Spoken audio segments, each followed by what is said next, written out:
Alrighty, so matchweek number 37 is now in the books. It's hard to believe that for most of these teams, there's only 2 games left in the season. Next week is pretty much the penultimate weekend of MLS action, and then after that, gonna get ready for decision day. Albeit, there is a bit of an international break that unfortunately we have to navigate before decision day. But definitely, as we head into October, there are definitely a clearer picture when it comes to the supporter shield race and also the playoffs as well. But that being said, it seems like it could still go down the wire when it comes to looking at the supporter shield race, the playoff race as well, and especially the seeding as well for some of these teams that is fighting to try to get to the top four to try to get themselves some home field advantage, and even the 7 8 seed is a little bit of a battle in terms of teams trying to avoid playing in the play-in round once the playoffs does started. But with that being said, let us begin by talking about the first game.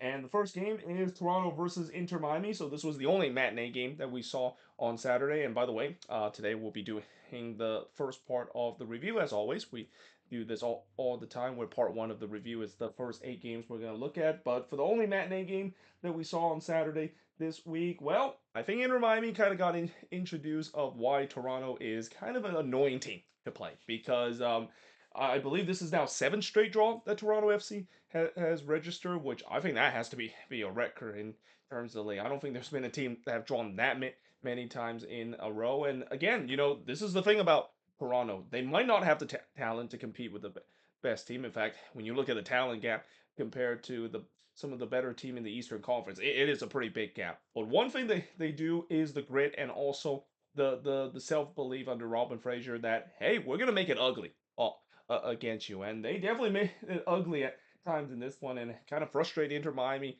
as well. But that being said, this was also a game where Sean Johnson kind of went back to his MLS Cup winning form in this one. He kind of went back to his NYCFC form, where he was pretty much doing his Brad Guzan impression against Lionel Messi in this game. Now, in the first half, Miami was definitely on the front foot, but there was no shots for the first 10 minutes. Rodriguez with the first shot of the game for Miami, but he hits it right to Johnson, and then Johnson denied Messi as the flag went up in the 15 minute. Get used to saying that throughout this game because it happened a lot. But there was definitely warning sign for TFC to see. You can clearly see Miami has took over this game, and for Toronto now, this is where they're gonna really have to suffer for a majority of this one. Though I said that in the 18th minute, Etienne Jr. has the first shot for Toronto, but he hits the side netting as the flag went up. Actually, that wouldn't be the first shot of the game because the flag did went up. That didn't count as a shot. But there was then a huge shout for a penalty for Toronto that was not given. I don't know. I feel like this was a borderline kind of call, but they didn't give it to Toronto in this one. Mihajlovic would then hits it wide from close. Toronto definitely started to get into this one, and this is starting to be some theme that we've seen with teams when they face against Miami, where if you can survive the early pressure and you don't give up an early goal, you can definitely get yourself into the game. Miami is definitely a team that will give you some chances because of their defensive uh fragility, and in this game, Toronto definitely got some chances, but again, it's about whether or not if they can capitalize it, because when you don't capitalize your chances, well, as NYCFC, how that went for them against Miami on Wednesday. Johnson then denied Messi from close to the 29th minute before Restari on the other end denied Quagiolo from long range. Again, it's kind of hard at times to say that name, but in the 36th minute, Mihajlovic would puts one into the stands on the free kick, and then in the 40th minute, Johnson would absolutely rob Messi from point blank. We then had some pushing and shoving as Suarez and Thompson kind of had some choice words with each other. I mean, it's not a pushing and shoving involving Miami and their opponent if Luis Suarez is not involved. He feels like he's always in the center of attention. But that being said, in the first minute of stoppage time, Miami takes the lead as Alande would score from Alba and Messi to give Miami a 1-0 lead, and that has to hurt for Toronto. I mean, they were so close of heading to halftime without conceding a goal, but right on the stroke of halftime, that has to be an absolute killer. So the question is, can they respond in the second half? Toronto now down 1-0. The answer is yes, because after Rosario heads it wide from close range in the 60th minute, Mihajlovic would score, and I believe this is his first goal for Toronto FC as well, ever since coming from the trade from Colorado to TFC. And he scored here from Larea and Osorio to tie the game up at one apiece. Miami didn't clear their lines on that sequence. And yeah, when you don't clear your lines more time or not, you're going to get punished, even if you're facing against a weaker opponent. And yeah, they pay the price for not putting that one uh, clear their lines there. Guerrero would then puts it wide from long range in the 66th minute. The momentum was definitely with TFC up to this point. The question is, can they once again capitalize on some of these chances? Because again, even when you have the momentum, when you face against Miami, you have to bury those chances.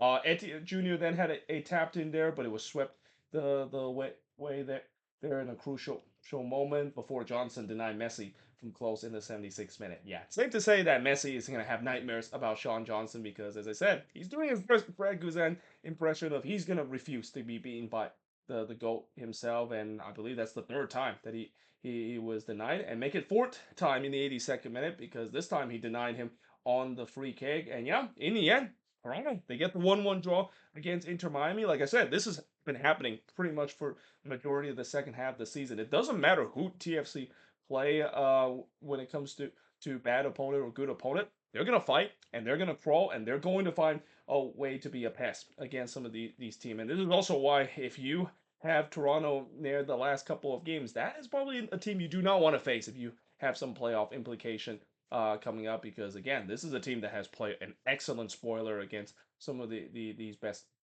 teams in MLS. But the shots in this one, 9 shots for both of these teams, 6 shots on goal for the 2 that Toronto has, 5 shots off target and none that Miami has, 3 shots that was blocked for the 2 that Toronto has in possession wise, 58% possession compared to the 42% possession that Toronto has in this one. And I believe I haven't made a moving forward series about TFC yet, but this is definitely going to be a team that I'm going to be very interested to talk about in the moving forward series because I do think that this deep rebuild that they're going through, there is definitely some progress, and there's no doubt that they're gonna definitely spend a lot of money, especially with the cap space that they open, especially, with those two Italians contract is finally gone, which, coming into this season, I think that is pretty much their MLS Cup. The fact that they were able to finally get rid of the two Italians and that monstrous contract that was really just kind of holding this team back.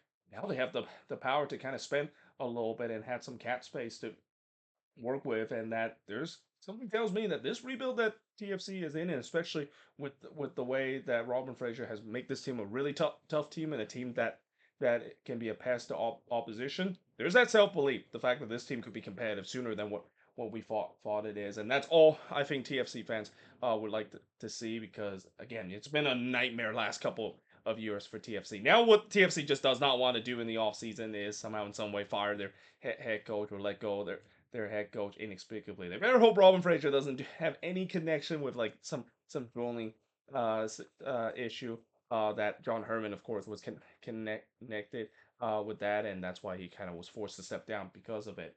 But for Miami, this is a huge blow, definitely for their supportership ch- chances. But again, for this team, it's not about supportership. It's about winning MLS Cup, and I think they're glad that they're not facing Toronto on their way to MLS Cup. In fact, I'm pretty sure a lot of team in the East are not facing Toronto heading into the playoffs because if Toronto was actually in the playoffs, this would be a team that I would easily say is a dark horse team and a team that has given teams nightmares when it comes to trying to get all 3 points against them.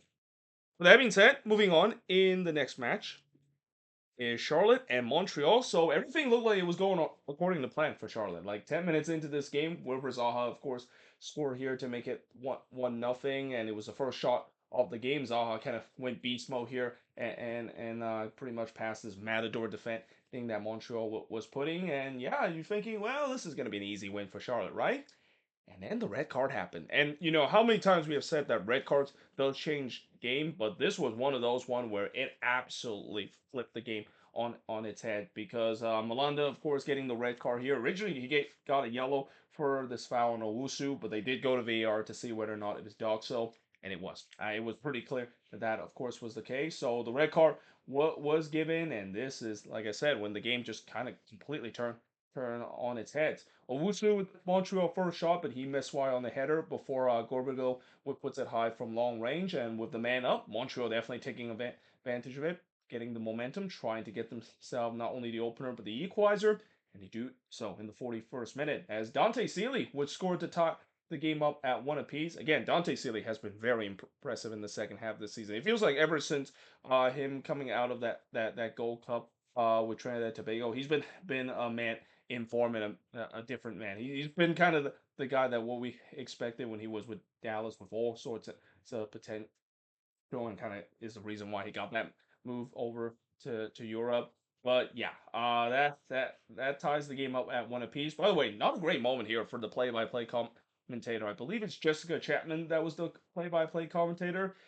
I gotta say, he's definitely not one of my favorite one. I don't really like her in terms of commentating game, and it's not because of the fact that she's a female commentator, and sometimes people have their opinions about female play-by-play commentator, but it's just the way that I just don't think she's really good at it, and here she just made a mistake here, just didn't realize that free kick, of course, went in. I mean, when I look at it, I can maybe kind of tell that maybe she kind of got fooled by the fact that hits the roof of the net. But if you look at it a couple more time, I mean, you just kind of question how in the world did she mistaken that by that free kick being hit in the roof of the net instead of hitting it in the top right corner. Nevertheless, what a free kick goal that was for Dante Sealy, and just like that, the game was tied up at one apiece. He then looked for another in the 45th minute, but he missed wide. The momentum was all with Montreal in this one. They were pressing hard to try to get the lead at halftime.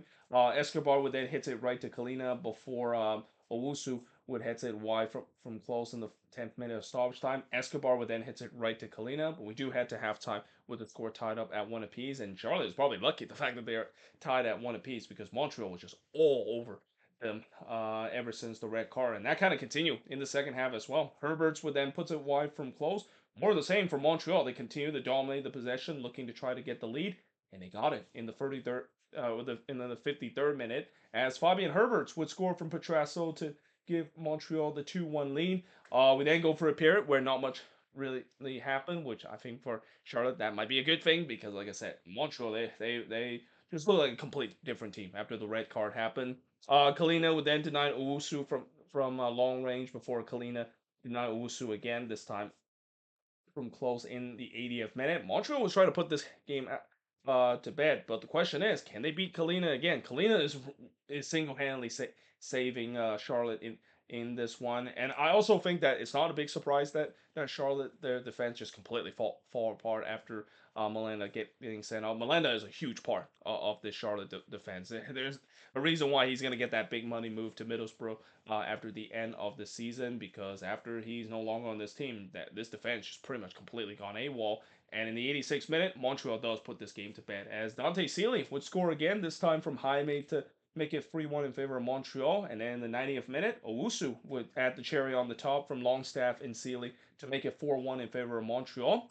Yeah, I don't think a lot of people saw this one coming with Montreal getting the 4-1 win against Charlotte. Of course, if you didn't watch this game, you wouldn't have noticed the red card. Of course, change everything. And again, red cards does change games for most of the time, and it definitely took a huge turn for the better for Montreal, but just an absolute nightmare for Charlotte as well. The shots in this one: 6 shots for the 18 that Montreal has, 9 shots on goal for the 1 that Charlotte has, 1 shots off target for the 4 that Montreal has, 3 shots off block for the 4 that Charlotte has, and possession wise 60% possession compared to 40% possession that Charlotte has in this game. So yeah, Charlotte, they just gotta have to move on from this. I know it's tough that now they have lost back-to-back game after they went on that 9-game winning streak, and they were looking for a huge bounce back win. They didn't get it in this one, but they need to, of course, get it in these next 2 games, because the last thing you want to do is after a 9-game winning streak, you go into the playoffs on a 4-game losing streak and drop down the standings. I mean, that's you don't want to head into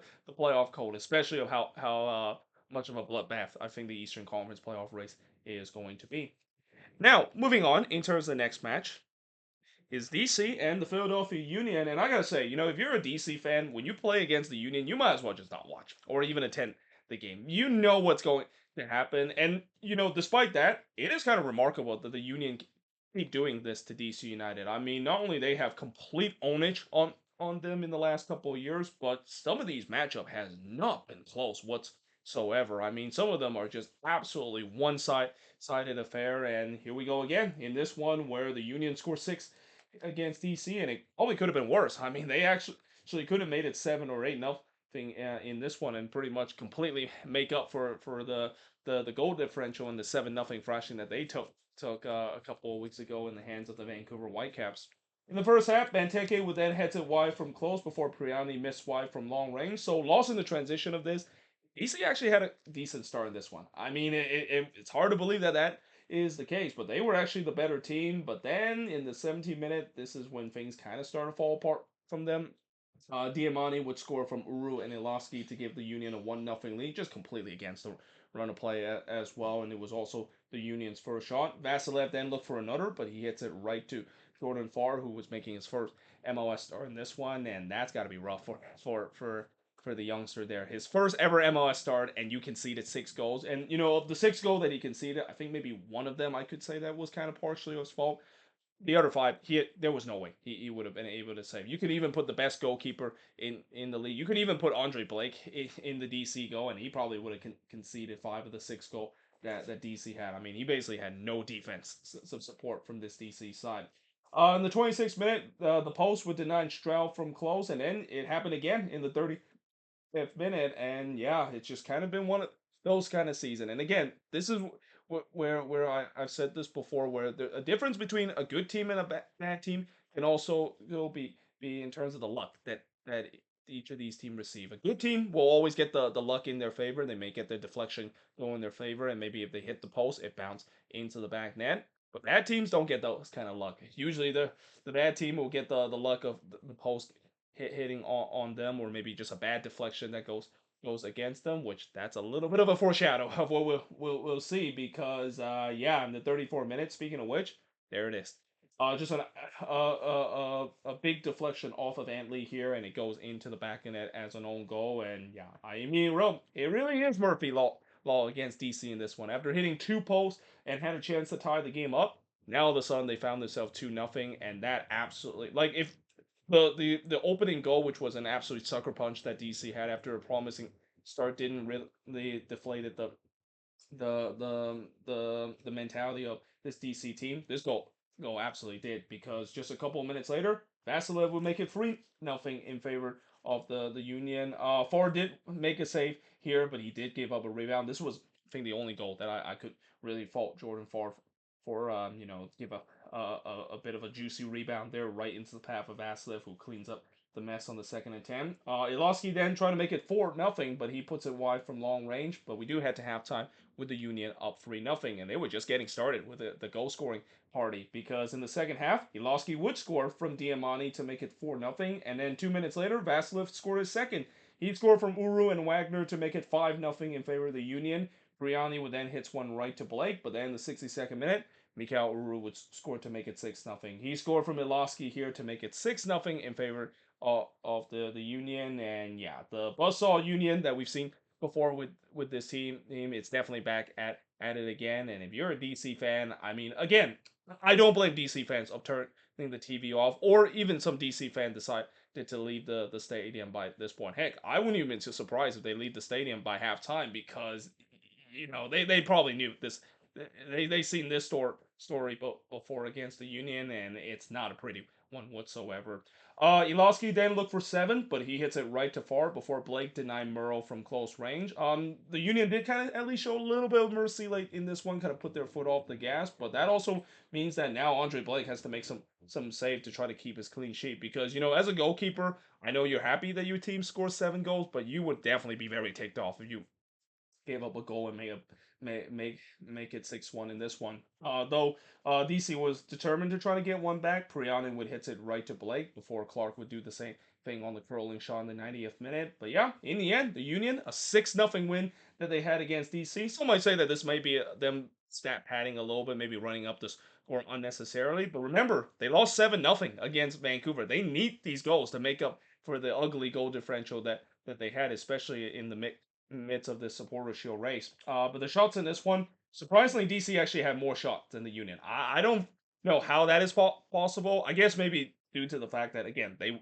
start promising in this one, and they did kind of add a little bit more shots for some of the pressure that they put late in this game when the Union kind of put their foot off the gas. But nevertheless, 18 shots for the 14 that the Union has, but the Union doubled the shots on go over DC. 8 shots on goal for the 4 that DC had. 5 shots off target for the 1 that the Union has. 5 shots on block for the 7 that DC had. And possession-wise, 54% possession compared to the 46% possession the Union has in this game. And because pretty much almost every team behind them drop points in the supporter shield race, this was a great week for the Philadelphia Union. And this is a week where it could be the difference in terms of them winning the supporter shield. I mean, I know there is still a way to go, at least in these last couple of games, but this is definitely a commanding position that the Union find themselves in, and it's crazy to see that that is the case because a couple of weeks ago, after they lost 7-0 against Vancouver and then followed that with a 3-1 loss against Nashville, everybody thinking that things were going to fall apart for this team. But give credit to Bradley Carnell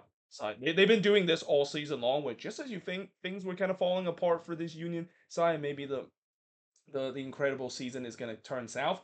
They bounce back in a quick way, and now they it seems like they're back on target of not only winning the Supporter Shield, but once again a threat in the Eastern Conference playoff again. Now, moving on into the last game on the board, and one of the two games that is completely meaningless because it's between two teams that have already eliminated, but this is the only game we'll talk about that is completely meaningless between two teams that is eliminated, is New England and Atlanta. So the first shot of the game did see Ceballos puts it wide on the header from the corner before Lobjanidze curls it into the side netting from the free kick. Amador would then hits one to Turner in the 15th minute. It was a lively start to this game. Again, for a game that is kind of meaningless, you wouldn't expect it would be a lively game, but it really was throughout this one. Both teams had fair share of their chances. Schleich would then hits it right to Turner before Shankalai hits it right to Heber. Turner then denied Marunchuk, but then it falls to TRA, and he missed that one. Why, as the flag went up, he's probably fortunate that the flag went up there because that was not really a good miss from TRA there. Heber then denied Shankalai on the other end. Both of these teams continue to get some golden chances. But the question is, who can get that opener? Well, he'll try to do so, but he hits it right to Heber in the 41st minute. But we do head to halftime with the scoreless between both of these teams. In the second half, it would be the post that gets into the action. It denied Langoni from long range. That would have been an absolute banger there from Luke Langoni. But here would then puts it wide from long range in the 51st minute, and then Amador on the other end missed wide from close in the 56th minute. So just like the first half, both of these teams were getting some chances, but because of the fact that both of these teams are bad teams, I mean, it's not surprised that neither of these teams can show their clinical finishing. Heber would then deny Sands on the curler before Fafana had a shot that was deflected and goes behind for a corner. New England definitely started creating more pressure here, trying to finally get that clinical finishing, and they finally got it in the 72nd minute as Dur Torgerman would score his first career MLS goal from Hio to give New England a 1-0 lead, and then 3 minutes later, they make it 2-0 as Campana would score from Torgerman and turn here to make it 2-0. Nope, very often you see a goalkeeper ends up in the assist chart, even in the secondary assist chart. But this was just a simple long ball, simple direct ball from New England, and next thing you know, they find themselves that second goal and virtually kill this game off. Sands did look for free, but his shot was deflected wide. The floodgates were definitely opening. New England was definitely feeling it. Atlanta, you just kind of feel like here we go again in terms of us giving up goals for fun. But in the 85th minute, Campana would then hits the side netting in the near post. But yeah, in the end, New England gets the 2-0 win in this one. The shots in this one, 18 shots for the 13 Atlanta has, 4 shots on goal for the 7 that New England has, 3 shots off target compared to 4 that Atlanta has, 6 shots that was blocked for the 5 that Atlanta has, and possession-wise, 52% possession compared to 48% possession Atlanta has in this game. And I believe this is the first win for New England under their new interim head coach as well. I mean, again, it's more of a moral victory for them. This win doesn't really mean much. They're still going to be eliminated from playoff contention, but anytime when you of course can get a win, and especially you find out now a little bit more of who can potentially could be able to stay for next season and could be useful heading into next season, because I have a feeling there's going to be a lot of changes for both of these teams in the off season. Yeah, that's definitely a good thing to have. Now, that being said, I am now going to manually switch the board because I did this many times before. Don't just change the board when I can just manually. Yeah, now we're going to look at one of the marquee game of this weekend.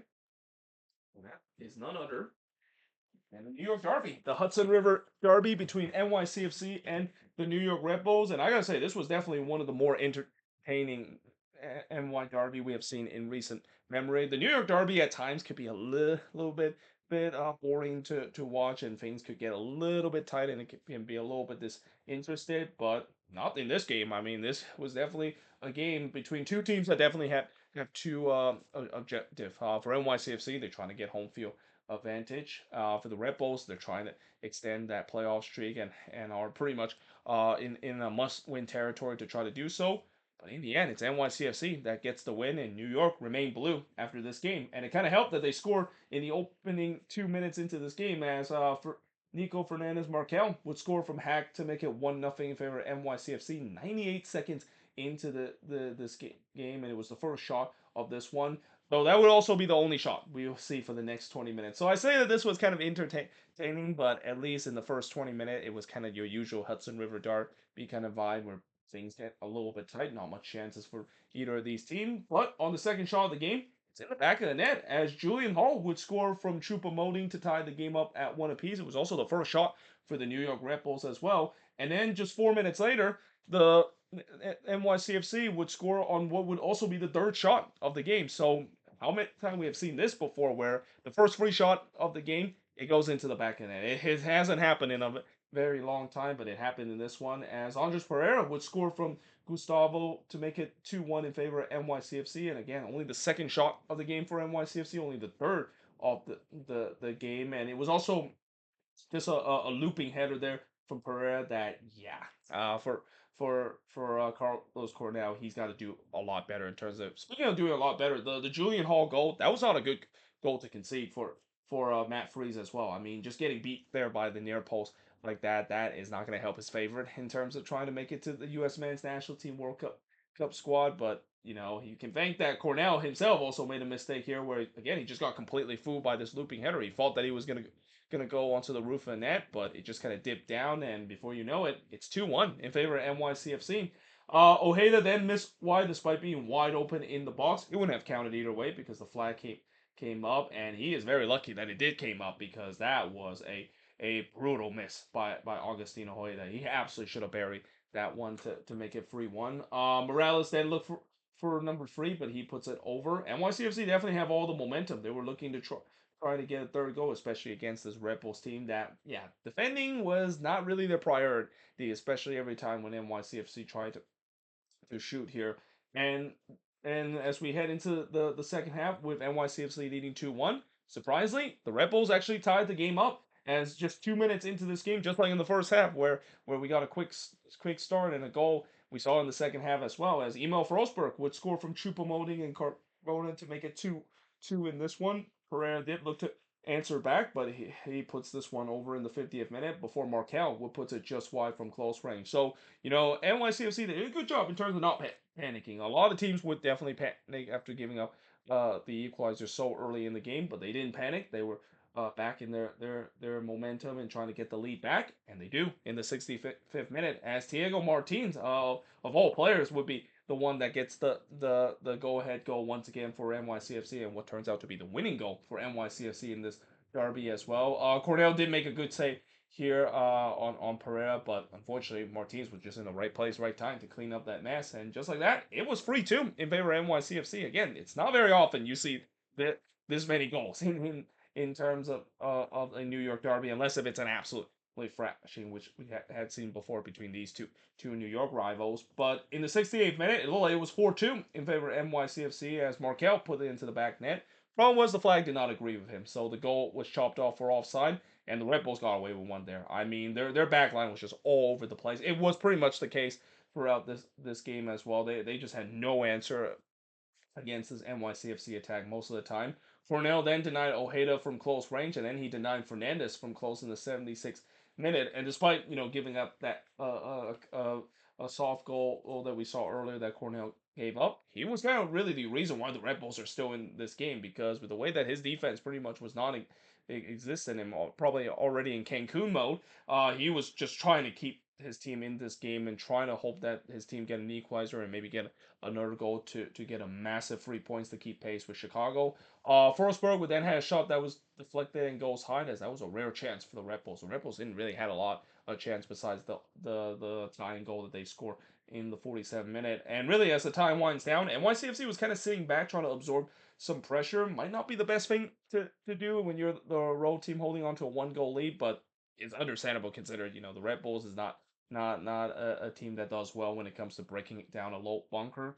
So in the 7 minute stoppage time, Hack with Ed had a header that was clear off the line. So yeah, the Red Bulls came very close of getting that equalizer, but in the end, they lose this one, and now they are really in serious jeopardy of missing out of the playoffs for the first time since 2009, especially as we'll talk about in the next resort. Chicago won their game.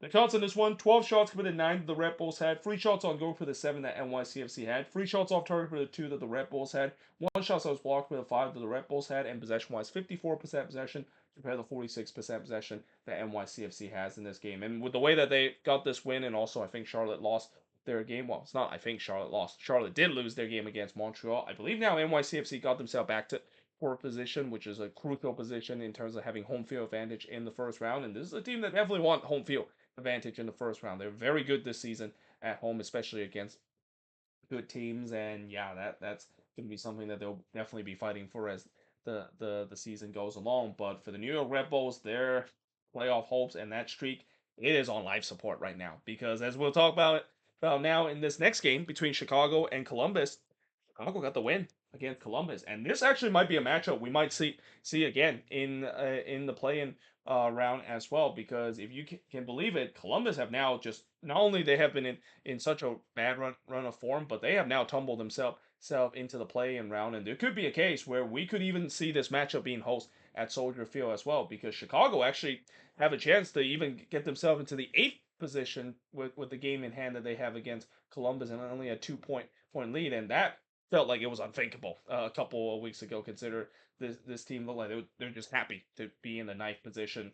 But in the first half, Goodman would miss wide on the header as that was the game first shot. Not much really happened, at least in the beginning. Despite the fact that Chicago kind of dominated the first 15 minutes of this game, Goodman would then head it wide from close before Bush denied Bomba from close range. It was all fire early in this one. But the question is, can they finally get that opening goal? Because with all that pressure, you got to eventually capitalize.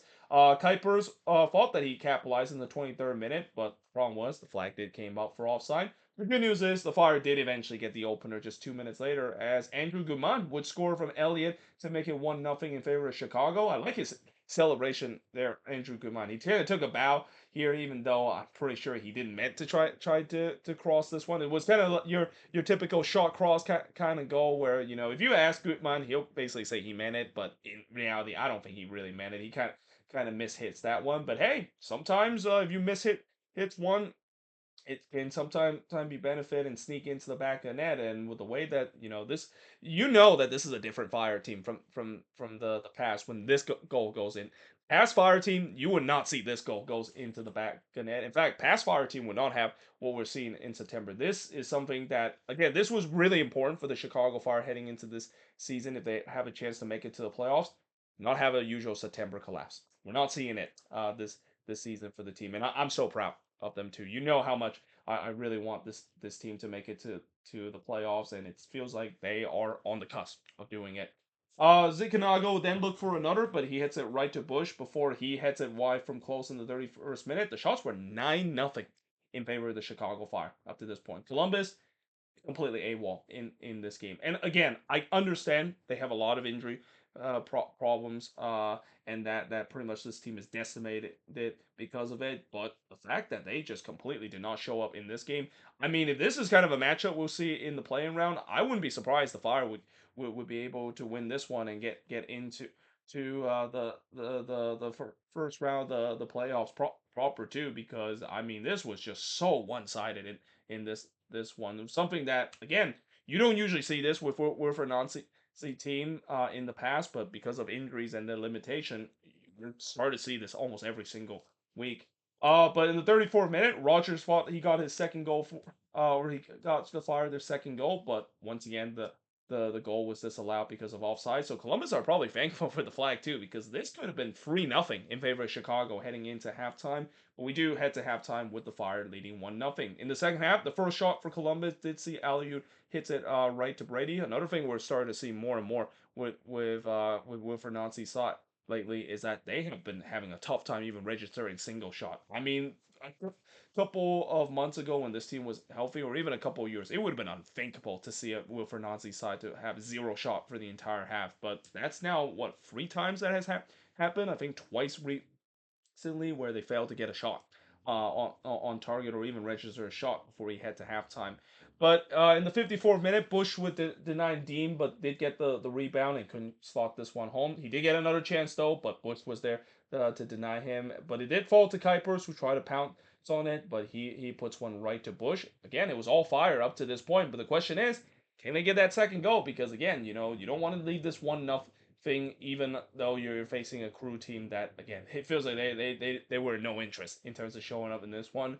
Picard with a rare chance for the Columbus Crew, but he puts it over. But then the 70th minute, Chicago does get that second killer goal as Hugo Kuipers would score from Franco to make it 2-0 in favor of the Fire. Franco has quietly becoming a big addition for the Chicago Fire team. A lot of people don't know the fact that he's been making a huge difference for this Fire team and definitely have make them much better than what we seen before. And I had a feeling that was the case. I thought that was a really good move that the Fire picked up in the summer, and it's paying dividend lately. Chambos would then look to try to get one back, but he puts it wide before Brady denied Picard from close range.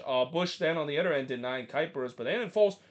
Gutierrez had a chance to make it 3-0, but his shot was clear off the line. Yeah, the game started to become very open. Again, this is maybe a thing that you don't want to do if you're the Chicago Fire. I mean, I know you want to get that third goal, but you don't want the game to be too stretched where if Columbus get one back and now all of a sudden the momentum goes to Wilfred Nancy's side. Bush would then deny Gutierrez from close, and then Kuipers would miss wide from close range in the third minute of stoppage time. But yeah, in the end, Chicago absolutely dominating this game. They probably should have won by more in this one, but they'll take the 2-0 win, and they are now heading into a situation where if they win against Miami in the middle of the week, which is not an easy task because, yeah, it's a road game against an Inter Miami team that probably will be pissed that they draw points against Toronto.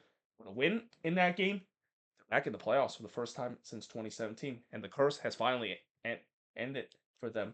The shots in this one, 22 shots compared to 7 that Columbus had, 2 shots on goal compared to 9 that Chicago has, 3 shots target for both of these teams, 9 shots that was blocked for the 2 that Columbus had, and possession-wise, 51% possession compared to 49% possession that the Fire has in this one. And again, just barring any crazy lapses and just ultimate heartbreak that we've seen for the Chicago Fire, I think it's safe to say that they are probably a shoe into the playoffs. Famous last words before for if that this fame there's another crazy the heartbreaking collapse that Fire fans have seen over and over again with this team happen. And again, I don't blame some Fire fans that maybe feel like this is not only too good to be true, but they're not going to be celebrating until they see the X next to their name. But like I said, they are on the cusp of doing it. All they need to do is get a win in the next game. And heck, even if they don't win against Miami, if they lose that game, they're still in a very good position. I mean, the Red Bulls, as I said before, not only they're on life support in terms of their playoff chance. They're now basically virtually have to win out for the rest of the season and hope Chicago lose for the rest of the season to even have a chance to make it into the playoffs. That's how dire the situation is now with the Red Bulls, and that's how close the Chicago Fire is coming to finally end the curse and finally ending the longest active playoff non-appearance list by any MLS team since 2017. Now, moving on into the next match is Nashville and Houston. So speaking of a team that is in the mix of a playoff race. Oh, by the way, I forgot to mention Columbus also clinched a playoff place, so that's I think the only positive. But yeah, it doesn't feel like they're probably going to be in the playoffs for very long, especially of how things have just completely fall apart for this Crew team because of injuries the last couple of weeks. But another team that things are definitely not going so well for them in the playoff race, or at least they're trying to stay in the midst of it, but it feels like it's now started to come toward the unlikely part. Is the Houston Dynamo. I mean, coming into this game, they knew that they had to win in this one. Nashville actually started their starters in this one. I was a little bit surprised that BJ Cowan decided to do so, consider there's a midweek game in the U.S. Open Cup final. I guess maybe give the team some reps before that big Open Cup final game. And I think that they also know that they still need to kind of win this game so they can officially book their place in the playoffs. But nevertheless, in this one for the Dynamo, they needed to get a win in this one, or at least get a draw to help their playoff cases. And they don't get it in this one. And it also doesn't help the fact that they got themselves a red card after just 9 minutes into this game and played pretty much almost the entire game down to 10 men. And it also doesn't help they give up the first goal just 62 seconds in as Hani Mukhtar wastes no time to give Nashville a 1-0 lead from Alex Mule to do so. Nahar did look for another, but he hits it right to Bond, Nashville definitely shot out of the cannon. Like this looked like it could get ugly early on with Nashville was really feeling it, and it could definitely get more ugly because Sevchenko would got himself a red card here. It was a dog show here after bringing down Mukhtar. They didn't have to go to VAR for this one. This was definitely a denied goal score opportunity. The referee immediately showed the red card. Bond would then deny Mukhtar from long range before Mukhtar would flash one wide from long range in the 19th minute. It was all Nashville up to this point. I mean, they definitely smell blood knowing that they are man up trying to make this a crooked number in terms of scoreline. Andrade with the Dynamo first shot, but he hits it right to Willis before Lovitz would head it wide from close range. Surge would then miss wide from on the volley in the 35th minute, but then the 40th minute just completely against the run of play, something I definitely did not expect that Houston tie the game up. It's the Bear, Junior Urso. He scored from Inelli to tie the game up at one apiece. Oh, this was an absolute banger there from the Bear Junior Urso, and it absolutely silenced the crowd at Geodis Park. Like this was not something that they were expecting with the way that their team was just so dominant in the first half. But give Nashville credit that sucker punch that they suffered, it didn't deter them because they continue to push to try to get that lead back. It started with Mukhtar look to answer, but he puts it over from long range. But we do head to halftime with the score tied up at one apiece, despite the fact that 90% of the first half was Nashville attacking, and they waste no time in the second half to score to retake the lead as Sam Surich would score from Lovitz and Tagsev to give Nashville a 2-1 lead. 2 minutes later, Nahar would score to make it 3-1 here. Bond did make a save to deny Surich, but Nahar was just in the right place, right time to follow that one. Of course, he is because he's been having an incredible season with Nashville. SC. I'm pretty sure DC is regretting in a big time of letting him go and not bringing him back because he's definitely thriving now with Nashville. In the 52nd minute, Dorsey did look to respond, but he hits it high from long range. We then go for a long period where not much really happened. It feels like Nashville was just happy to see out this 3-1 win. I wrote 2-0, even though technically the score should is at 3-1. I was thinking it was a 2-goal lead, so that's why I said 2-0 win. But nevertheless, they were happy to just hold on to win this one 3-1, though it definitely got a little bit hairy in the 84th minute because Willis had to make a big save to deny McGlynn after Nashville got a little bit too cute trying to play out of the back. They tried to do so, maybe took a low too long to really release the ball away by playing out of the back, and they got pickpocket there, and McGlynn almost had a chance to give the Dynamo a goal back in this one, but didn't quite do so. And yeah, that was the last chance of the game. Nashville gets the 3-1 win. Shots in this one, 18 shots for the 8 that Houston had, 3 shots on goal for the 6 that Nashville had, 6 shots off target for the 3 that the Dynamo has. Both teams had 1 shot that was blocked, and possession-wise, 65% possession compared to 35% possession that Houston has in this game. Like I said, with this win, Nashville does clinch a playoff position, but for the Houston Dynamo, yeah, that playoff hope is fading badly. I mean, when you look at the standing, they're still in the thick of it, but because of the fact that the team above them does have a game in hand, depending on how those teams do, I mean, they could definitely be in a huge hole heading into the last two game of the season. Now, moving on into the last game on this board is St. Louis and LAFC, and this is definitely bad news for the rest of the Western Conference, seeing LAFC doing well in near the end of the season. It feels like it's a story we have seen so many times with this team, and especially I gotta say that Sung and Bawanga dynamic dual partnership, man, it is scary right now. I mean, I don't think anyone want to face LAFC right now, and I don't think anyone want to face and have to try to stop both Sung and Bawanga because both of those guys are just they're these last couple of games they have gone MVP mode in these last couple of games with their combination. In fact, they actually broke the record in MLS in terms of the last 15 goals that LAFC have scored has come either from Song and Bawanga. But in the 12th minute, Bawanga would have his first chance of the game, but he puts a high from close range. LAFC definitely was on the front foot looking to try to get the opener. They got it in the 15th minute as Bawanga would put this one in to make it 1-0. But yeah, that was an absolute gift for St. Louis. Like you know that Bawanga isn't in red hot form lately. The last thing you want is to just give him a goal there. I mean, just an absolute gift there from St. Louis, coughing the ball up in the midfield, and rightfully so. They were punished because of it. So yeah, 1-0 in favor of LAFC. Could have been 2-0 if it wasn't for the post denying Delgado from long range. Berkey then denied Bawanga from long range in the 26th minute. It was all LAFC up to this point. Not very often you see a game between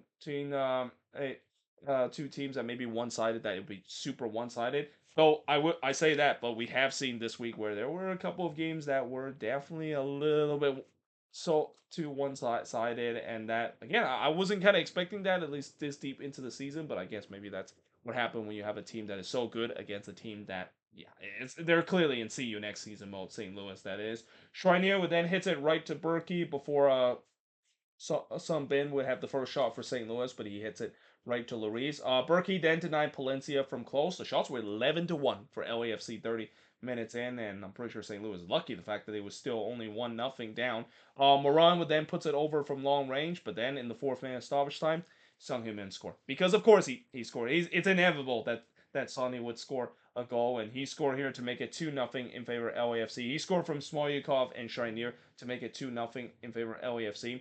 Criminal defending from St. Louis. I mean, the fact that they literally just let Song go at them, a guy that has just been red hot lately. I mean, that is just terrible defending all across in St. Louis perspective, and this won't be the only time that of course would happen in this game.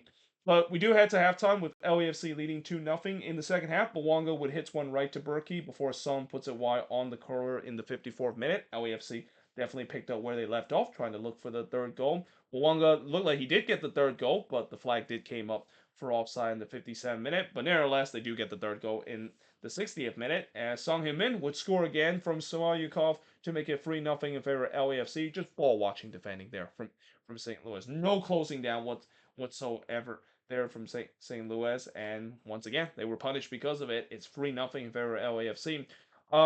In the 67th minute, there was originally a penalty that was given to LAFC, but they did go to VAR to see whether or not if Padelford didn't handball that one, and VAR says no, he did not handball this one. It was the right call. It hit the back of Padelford. It didn't really hit his hand, but that was maybe a little small consolation for St. Louis, who were just yeah, they were absolutely outplayed in a big way, and just kind of had to step aside against a much superior team in the West. Klaus would then put the ball into the back of net. Looked like he got a consolation for St. Louis, but the goal disallowed for offside. Bawanga would then hit it wide from long range before Klaus would hit it right to Hassel. By the way, Lloris did came out at halftime. I'm not quite sure if it was an injury that he picked up. If it is, could be a big blow for LAFC because Lloris has been pretty good throughout the season for LAFC, and then after that, I mean, there's a lot of question between Thomas Hassel and David Ochoa on this team. I mean, both of them. I would say Ochoa is more likely the one that could get the backup role. I'm kind of surprised that Hassel gets the chance because Hassel, after what happened in his first appearance with LAFC, I thought we would never see him again with how much of a stinker that he put. But to be fair, he actually did a good job for the most part in this game to not concede the goal. Klaus would then hits it right to Hassel in the 80th minute. Oh, I already said that before, and then he puts it wide from close in the first minute of stoppage time. St. Louis finally started to show some sustained pressure, but again, it was just too little, too late. It just feels like it was more like garbage time stat padding that St. Louis was doing late in this one. Pompeo would then puts it over from long range before Hassel denied Leuven from close in the 8th minute stoppage time. But yeah, in the end, a comfortable 3-0 win that LAFC has had. Shots in this one, 21 shots for the 9 that St. Louis had. 7 shots on goal for the 3 that St. Louis had. 3 shots off target for the 7 that LAFC had. 6 shots was blocked for the 3 that St. Louis had. And possession-wise, 52% possession compared to 48% possession that St. Louis has in this game. Like I said, this is bad news for the rest of the Western Conference if LAFC is just running riot lately. I mean, this is a team that is definitely looking to ignore the noise that they have where they can't get it done in big games, and that now that they have these two deadly weapons in Bawanga and Song, this is a team that is kind of looking unstoppable right now. I mean, this is a team that if you do face against LAFC for the rest of the season, you better get out of the way because they're gonna punch you in the mouth more times or not and put up a lopsided scoreline. And in these last couple of games, I mean, how can you stop LAFC? Like they look like they're on another planet. They look like in these last couple of games might be the best team in the West over these last 3 game stretch over everybody in the Western Conference. But there you have it. That is pretty much it in terms of the review for all of these games from match week number 37, at least the first 8 games that is. Tomorrow we'll look at the last 7 game, including the Sunday game that we saw earlier today, which was actually a very entertaining game we saw between Cincinnati and Orlando City, which we'll of course talk about that. And then of course I'll talk about both of my team that play later in this match week. But until then, hope you guys enjoyed this video. If you do, make sure to leave a like, smash the subscribe button, and yeah, I of course will see you guys next time.